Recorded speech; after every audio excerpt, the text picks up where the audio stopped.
زګه یو صحابي رسولو هغه مبارک د رنگ نه تورو شکل نه بدرنګ او ظاهري وسو دسم نو غریب او په معاشره کې د حد تر رسیدلو مالی شخصیتی حیثیت باندې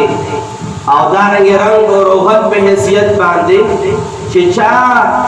دا مناسب نه ګڼل چې زه ول خپل لور ورکړم بس تاسو اندازه ولګوئ چې یو سړی دومره بدرنګ شي چې څوک ول لور نه ورکوي دومره غریب شي چې څوک ول لور نه ورکوي انسان خپل تصور کې راوځي دا به څنګه وي خو هغه صحابه کرام هغه تور صحابه کرام چې حبشیان صحابه کرامو د هغوی د قدمونو خاورو ته موږ ټول نشو رسېدی هغه د ځان له مرتبې والا خلکو خو چونکې ټول نورم صحابه د مبارک لچا لور نه ورکوله نبی پاک مبارک تارس کوي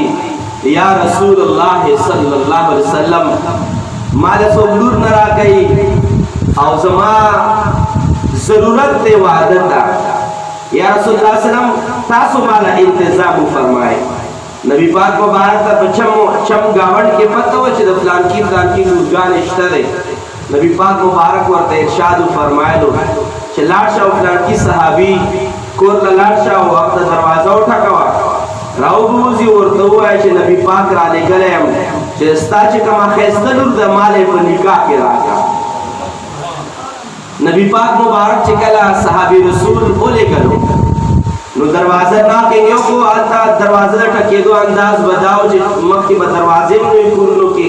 دروازې دیوال شاته به ولاړو سلام به کړو السلام علیکم اواز په کور ته دننه شو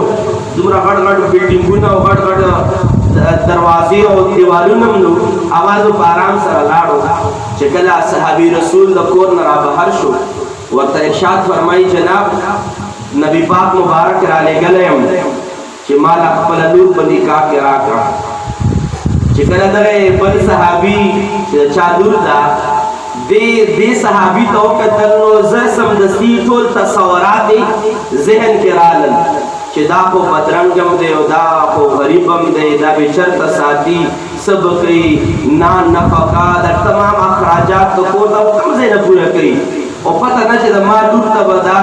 رشته منظوره وي او که نه قدرتي خبره دا وه چې کله دا خبرې اترې کېدې دغې سړي یو صحابي د کور والا چې کوم بدرنګ صحابي ظاهري شکل و صورت کې د دې دواړو خبرې کېدې نو دغې جنید دیوال نه شاته خبرې اورېدې نو دغه صحابي ورته فرمایل چې تاسو لاړ شئ زه به په کور کې مشوره وکړم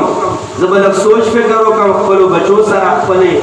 بچی سره خپل کور ودانې سره مشوره وکړم چې تاسو لا موږ لور درکوو که نه درکوو صحابي رسول چې څنګه دا خبرې واورېدې واپس نبي پاک دربار نه په روانېدو شو په دې وخت کې چې دا کوم صحابي لور وه دا صحابي چې څنګه کور ته رادننه شو خپله لور ورته یو جمله وایي جمله ورته دا وایي چې اباجان زه د ولې ورنه کړم اباجان زه د ولې ورنه کړم عرض یو په ارشاد ته فرمایي بچې د هغه غریبي د هغه شکل او صورت ډېرې خبرې وې ما زه به سوچ وکړم تاسو سره مشوره وکړم بیبي او لور مبارک ورته فرمایي چې اباجان تا به د هغه غریبۍ ته نه کتئ تا به د هغې شکل او صورت ته نه کتئ ورشه وله ورمکه صرف ته دې ته وګوره چې چا رالېږلی دی دې ته وګوره چې چا رالېږلی دی هغې صاحب هغې هستې ته وګوره چې کمې هستې د ما د نکاح دپاره او د ما رشتې دپاره دا چا رالېږلی دی هغې هستې ته کتل پکار دي پلار یې واپس د کور نه را بهر شو او اواز یې پکې وکړو بعضې روایتو کې راځي چې دغه صحابي نبي پاک دربار نه راغلی او را رسېدلی و بعض علماو چې منځ کې ورته اواز کې ورته فرمایي چې ما تا له خپله لور درکړه نه د ستا حسن او جمال ته ګورم نه د ستا کړه وړو ته ګورم نه د ستا مال او جمال ته ګورم بس صرف او صرف موږ دې ته وکتل چې ته کومې هستې رالېږلې د هغې په خاطر